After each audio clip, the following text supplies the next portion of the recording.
Hello, my name is Luademic Villarreal. I'm a general physician of the Sanitas Health Promotion Service. Welcome to the online seminar about breast cancer prevention, which will last approximately 15 minutes and where I will be sharing with you information about the different tests available to detect breast cancer, the treatments for it, the risk factors to develop breast cancer, and most importantly, how to prevent it. While I talk, you can leave your questions by clicking the question mark above in your screens, and at the end of the seminar, I will take a few minutes to answer some of them. So let's start. The first thing is to understand what is breast cancer. Breast cancer is a disease in which cells in the breast grow out of control, meaning that their reproductive capacity is increased. It's important to understand that these cells can spread to other parts of the body or through the blood vessels and lymph vessels, where they can continue to grow and create what we call metastases. So, is there any test to detect breast cancer? Of course. It all starts with a breast exam. Your physician will check up your breasts in the consultation, regular consultations with your gynecologist, for example. He will check out your breasts to see if there is any lump or abnormality. He will also have to palpate your armpits looking for lymph nodes that could be altered. If there is any abnormality, you may require what we call a mammogram. A mammogram is an X-ray of the breasts. This study is the gold standard test for screening to screen for breast cancer. If an abnormality is confirmed by this study, we could need an ultrasound of the breasts. The ultrasound is good for doctors to see if this suspicious lump that the patient has found or the doctor has found is a fluid-filled cyst or if it's a solid mass, because this helps us understand if the suspicious lumps are actually suspicious for cancer or if they're benign. The next test that could be used in a matter of imaging test is an MRI, magnetic resonance imaging. And to make the diagnosis, to establish a definite diagnosis of cancer, we use the biopsy, which is a procedure that is done by using a needle to take a core tissue of the suspicious area of the breast and take it to the laboratory to analyze if they are, as a matter of fact, cancer cells. Now, how is breast cancer treated? Well, the best treatment option for each patient varies. Your doctor will determine what is the best option for you according to your type of breast cancer, the size of it, the stage, the grade, and if it is a cancer that responds to hormone therapy. On the first lines of treatment for breast cancer, we have surgery, which can imply removing just the part of the breast where the tumor is located. It could also imply removing the whole breast, which is what we call mastectomy, removing lymph nodes from the armpit, and in some cases, it's also considered removing both breasts. This last type of surgery is considered in patients that have an increased risk for developing breast cancer in the other breast due to genetic mutations or inherited genes and a very strong family predisposition or background. Then we have chemotherapy. It is a treatment that uses drugs to destroy fast-growing cells, such as cancer cells. We also have radiation therapy, which is a treatment that uses X-rays and protons to kill cancer cells. And we also count on hormone therapy. This last treatment is used just in a certain type of cancer, which are those who are sensitive or that present cells that are sensitive to hormones. So a common question is, what happens if breast cancer comes back or spreads? Well, it is important to know that breast cancer could come back. It could come back in the surgery scar. It could come back in the other breast, in the supraclavicular fossa, which is the area between the neck and the clavicle. It could be from the same side of the tumor or on the opposite side, and it could actually come back in an organ. So it is very important for patients who have overcome breast cancer to attend to her checkups with their physicians, with their physicians, when the physician prescribes them, when the physician schedules them. They cannot delay these controls. And they also have to be very much aware of any changes or abnormalities in the areas that I just mentioned. If a new tumor is detected, well, the next step to follow is to perform again a biopsy and the supplementary studies that we've talked about to see what type of cancer it is, to see its stage, and then decide the corresponding treatment. Can you prevent breast cancer? Yes. There are certain changes that we can make in our daily life that can reduce our risk for developing breast cancer. It is important that you talk to your doctor about the protocols for cancer screening. This way, you know when would be the right moment for you to start performing the mammograms or the ultrasound, depending on the age of the patient. And it is important for you to get familiar with your breasts so you can understand what is considered normal in your breasts and detect any abnormality that can make you request or seek for medical advice in an early stage, meaning as soon as possible. The objective of this, of being aware of breast cancer, is to actually see if there is any abnormality to seek for help immediately. So if there is, as a matter of fact, a breast cancer, it can be treated as soon as possible, because those cancers that are detected in very early stages have a very good prognosis. So before understanding how we can prevent breast cancer, it is important to understand what are the risk factors for developing it. First, we have the factor of being a female. Breast cancer is diagnosed over 99% of the cases in female population. And yes, breast cancer can also affect men, but over 99% of the cases are presented in female. Increasing age. As we get older, our risk for developing breast cancer increases as well. Radiation exposure, meaning those patients that have been treated for breast cancer in the past or any other type of cancer in their chest have an increased risk of developing breast cancer. The beginning of the period before the age of 12, meaning that the period has started at a very young age.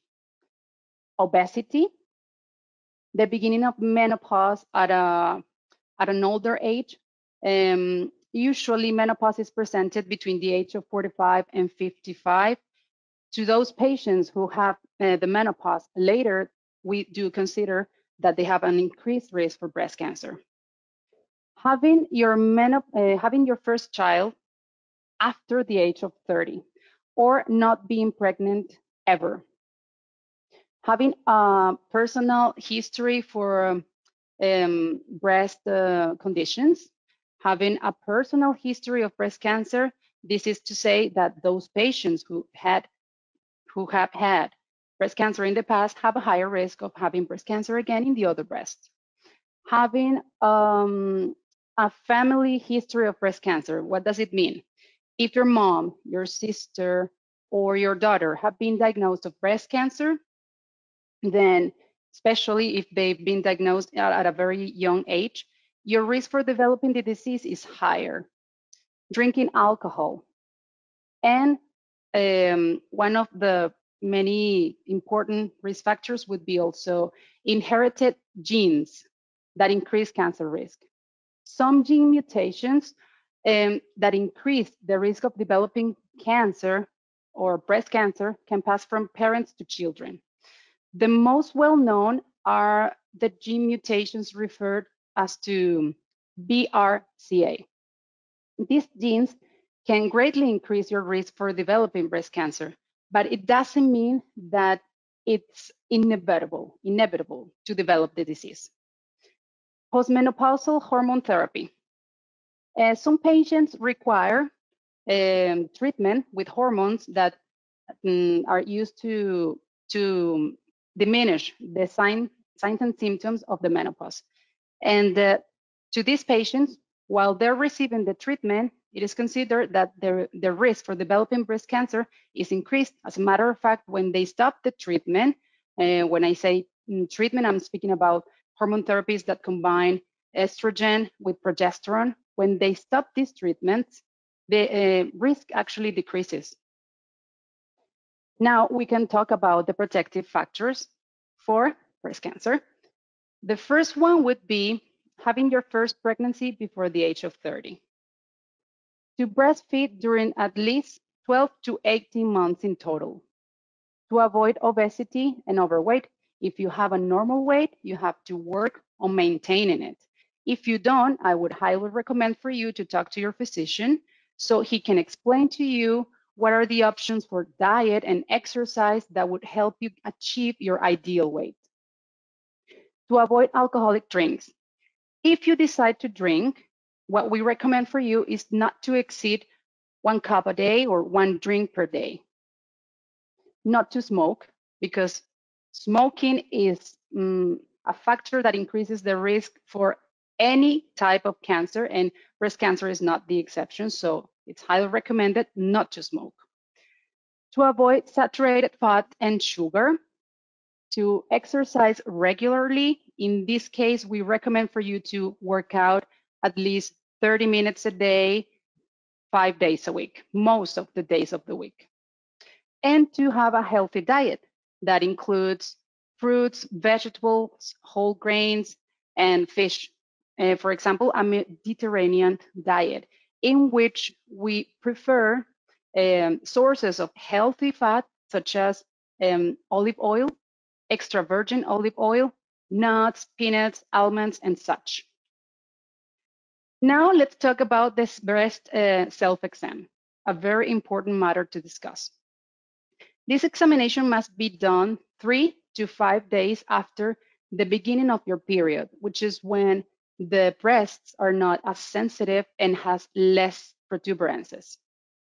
How do we do it? Well, the first part of this exam is mainly visual, okay? So what we have to do is with good lighting, stand in front of a mirror and put your hands behind your head with your elbows, raising your elbows. Watch both breasts to see their size and the position of the nipples to see if there are any bulges or depressions, and to see the shape of both breasts and if there is any modification on the size of any of them. See if there are any changes in the texture of the skin, and the position of the nipple is a very important thing to watch. See if it has any secretion or if it is retracted. To examine the right breast, you have to put your right arm behind your head and raise the elbow, and with the fingertips of your left hand, you would have to touch firmly or palpate the breast throughout the whole breast, okay? Including the base of it near the armpit. And this you have to do it with circular movements. If you find a breast lump that is, or a thickening that is different from the tissue surrounding tissue, change in the size or the shape or the appearance of the breast, changes of the skin over the breast, such as dimpling, a newly inverted nipple, a peeling, flaking of the areola or a breast skin, redness or of the skin in your breast, like the skin of an orange, for example, you must see a doctor as soon as possible. What we want from this is that patients seek for help as soon as possible to catch the disease in an early stage, because as I told you before, the prognosis of those patients with first stage, an initial stage of the cancer, are very, very good. So now we can proceed to read some of your questions. I'll start with this one that says, when is it recommended to do the first mammogram? Well, in Spain, the current protocol for breast cancer screening establishes that we have to perform a mammogram every 2 years in patients between the age of 50 to 69 years old, okay? To perform the mammogram in patients from 40 to 49 years old is very controversial. And to do the mammogram in patients over 70 years old, it's not been proved that actually has any benefits. In some cases, some patients that have a genetic predisposition, some patients that have genetic mutations, such as the genes that we talked about, the BRCA genes, well, in these patients, the screening should start at an earlier time. We recommend for it to start from at the age of 25, or at least 10 years, 10 years before the diagnosis of the youngest case of breast cancer in that patient's family. And in some cases, we do have to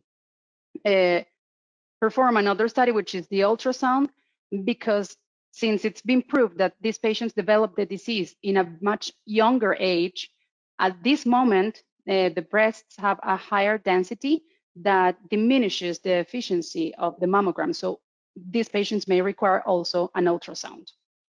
So you have to talk to your doctors to see what is the ideal moment for you to start the screening for breast cancer. Another person asks, does having small breasts imply a lower risk of breast cancer? No. And this is not true. The size of the breast does not modify the possibility of developing breast cancer. The one thing that is real is that patients with smaller breasts can identify more easily any lump in their breasts than patients with bigger boobs, with bigger breasts. So these patients usually seek for help at a much in an earlier stage of the disease, and this improves highly the prognosis of those patients. But it has nothing to do, having small boobs, with a decreasing risk of developing breast cancer. The size of the breasts are not taken into consideration when we talk about risks of developing breast cancer. Next question would be, should I go to the emergency room if I find a lump in my breast? The answer is no. If you find a lump in your breast, what you have to do is book an appointment with your family doctor to be evaluated as soon as possible. I would say the ideal timing would be 1 week, maximum 2 weeks, from the moment that you find the suspicious lump in your breast to the moment that you actually get evaluated by your physician. Your family doctor will prescribe the mammogram or the ultrasound according to your age, and will refer you to the gynecologist to handle your case. So remember that, yes, we do have to move fast when diagnosing and treating breast cancer, but we're talking about, terms of, in terms of hours. We're not talking about terms of hours. We're talking about days.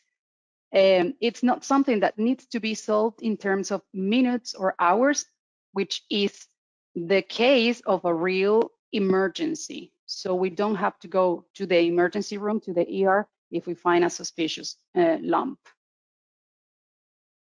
Well, we have reached to the end of the seminar.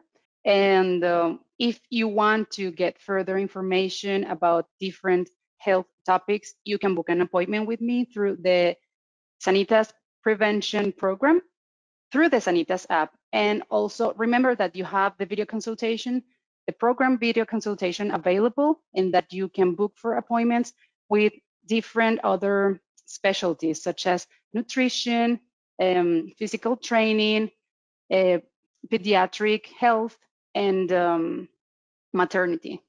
So this is all. I salute you and wish you a nice day.